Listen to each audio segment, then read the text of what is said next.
The sun over the city of Zaria always rose with noise, honking buses, hawkers shouting, "Suya, Suya," and the gossiping voices of neighbors, already louder than the morning prayers. But for Salma Guillaume, every sunrise carried a reminder, heavier than any market basket. She was 30-3, not a wife, not a mother, not even in a serious relationship.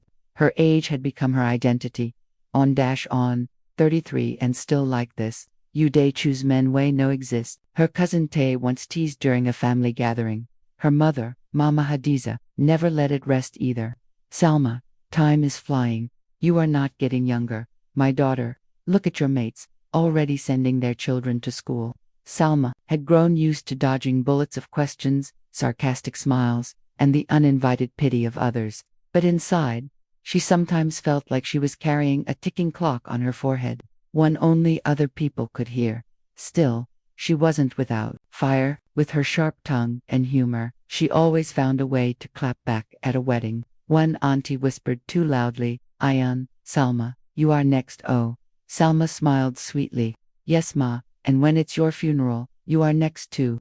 The entire table went silent. That was Salma, witty enough to survive, but still a woman with dreams she didn't voice out loud. Her compound was a theater of noise, and the actors were always the same. Madame Hawa, the gossip queen, who sat outside, fanning herself while distributing hot Geist like a Ruth, Salma's younger sister, married with 3 children and a mouth sharper than pepper soup, and of course, her loyal but dramatic best friend Amina, who always said, "If men no come, we go rent one from film industry." Suitors came, yes, but each was worse than the last. There was Danladi, a self-proclaimed big man who wore fake Italian shoes and spoke only about himself. There was Ibrahim, a quiet banker who turned every conversation into a dull lecture on interest rates.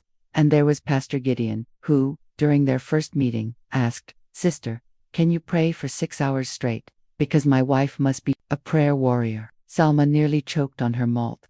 One by one, she dismissed them, not because she was picky, but because none of them felt right. Yet every rejection added fuel to the whispers around her. "Ah, she thinks she's too fine. She is proud. She is waiting for a governor's son." Even in church, the pressure was relentless. Prayer groups laid hands on her. Fasting sessions were organized for her deliverance. At one point, her mother dragged her to a mountain prayer camp.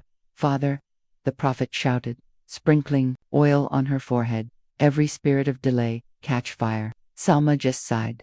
She wasn't possessed by delay. She was possessed by standards.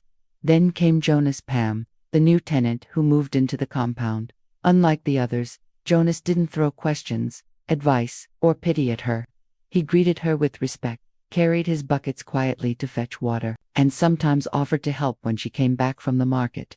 He wasn't flashy, no expensive clothes, no loud words, just a calm presence that unsettled her more than all the sermons combined. But because peace is too boring for some people, Madame Hawa soon began her mischief.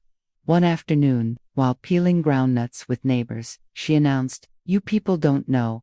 Jonas is already engaged in Kaduna. Salma should not waste her time there." Oh! The news spread faster than Harmattan fire. Suddenly, everywhere Salma went, she felt eyes on her, pity, mockery, judgment. One evening, during a compound meeting about water bills, Hawa struck again. "Before we close, I want to advise our sister Salma. She should be careful chasing another woman's fiancé." The silence was heavy, then laughter followed. Salma's heart burned with shame, until Jonas stood up. He looked directly at Hawa. "Madam, please stop spreading lies. I am not engaged. And even if I was, Salma is not the kind of woman to chase a man. Show some respect." The meeting ended in murmurs, but something had shifted. That night, sitting under the dim compound light, Jonas spoke softly to Salma. "I'm not in a hurry, Salma, but I want you to know, you deserve peace, not pressure. If you'll let me, I'll walk this road with you, slowly, patiently." Her eyes stung, but she laughed it off.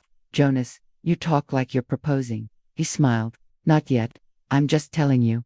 I see you." Weeks passed. Slowly, the whispers around Salma began to die down.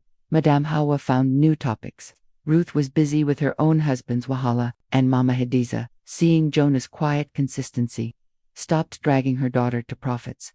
For the first time in years, Salma could breathe without her age choking her. One evening, as she watched children play in the compound, Amina teased her. So this your new neighbor, Jonas. How far? Salma smiled, not the sarcastic smile she used to wear as armor, but a soft, real smile.